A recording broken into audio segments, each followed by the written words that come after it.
उक्त आदेश के परिशीलन से ऐसा प्रकट होता है कि विद्वान मुख्य न्यायिक मजिस्ट्रेट इस निष्कर्ष पर पहुंचे कि पिटिशनर ने अपने पिटिशनों में प्रश्नगत वस्तुओं के स्वामित्व का दावा नहीं किया था। उन्हें इस बात के बारे में संदेह था कि पिटिशनर उन संपत्तियों का स्वामी था या यह कि उसका मृतक चाचा उन संपत्तियों का स्वामी था।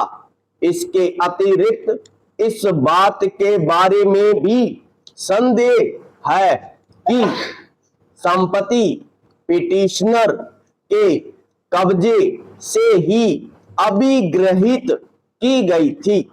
इसके अतिरिक्त विद्वान मुख्य न्यायिक मजिस्ट्रेट इस निष्कर्ष पर पहुंचे कि धारा 452(3) में निर्दिष्ट दंड प्रक्रिया संहिता की धारा 457, 458 और 459 जिनके अधीन वस्तुएं लौटाने के प्रश्न पर विचार किया जा रहा था, मामले के तथ्यों और परिस्थितियों को लागू नहीं होती अभिग्रहित वस्तुओं के अधिहरण का आदेश पारित करने के पश्चात मुख्य न्यायिक मजिस्ट्रेट ने यह आदेश भी दिया है कि अभिलेख उसके द्वारा पारित आदेश सहित सूचना और आवश्यक कार्यवाही हेतु विद्वान अपर सेशन न्यायाधीश के 5वें न्यायालय को प्रेषित कर दिया जाए। विराम पैरा। पिटिशनर के विद्वान अधिवक्ता श्री C.R. दास ने यह दलील दी कि अभिलेख पर उपलब्ध सामग्री के आधार पर विद्वान मुख्य न्यायिक मजिस्ट्रेट को इस निष्कर्ष पर पहुंचना चाहिए था कि प्रश्नगत वस्तुएं पिटिशनर के कब्जे से अभिग्रहित की गई थी और उन्हें पिटिशनर को संपत्ति परिदत्त करने का आदेश पारित करना चाहिए था। इस संबंध में श्री दास द्वारा दी गई दलील के गुणागुण पर कोई विचार किए बिना हम इस निष्कर्ष पर पहुंचे हैं कि मुख्य न्यायिक मजिस्ट्रेट और विद्वान अपर सेशन न्यायाधीश अर्थात दोनों को ही कुछ बातों के बारे में भ्रम था।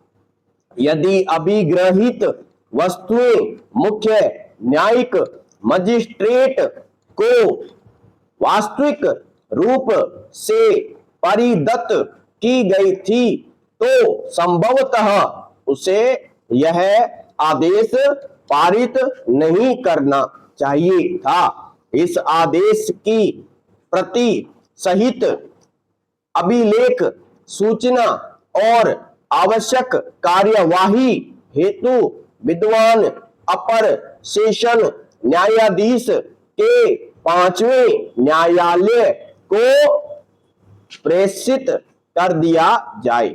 विद्वान अपर सेशन न्यायाधीश ने यह आदेश पारित किया। मैं यह समझता हूं कि प्रश्नगत वस्तुएं 24 परगना अलीपुर के विद्वान मुख्य न्यायिक मजिस्ट्रेट को परिदत्त कर दिया जाए।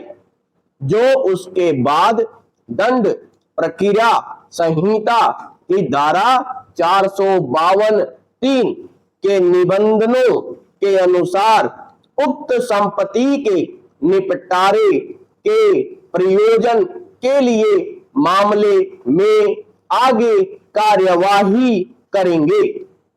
पक्षकार 24 परगना अलीपुर के विद्वान न्यायिक मजिस्ट्रेट के समक्ष 5 फरवरी 1979 को हाजिर हो यथा उद्धृत उपयुक्त आदेश दंड प्रक्रिया संहिता की धारा 452(3) की स्कीम की भाषा के अनुकूल नहीं है।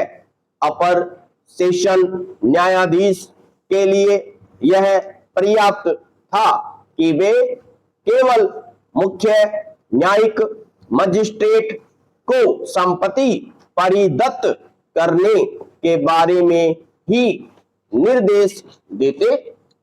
समाप्त।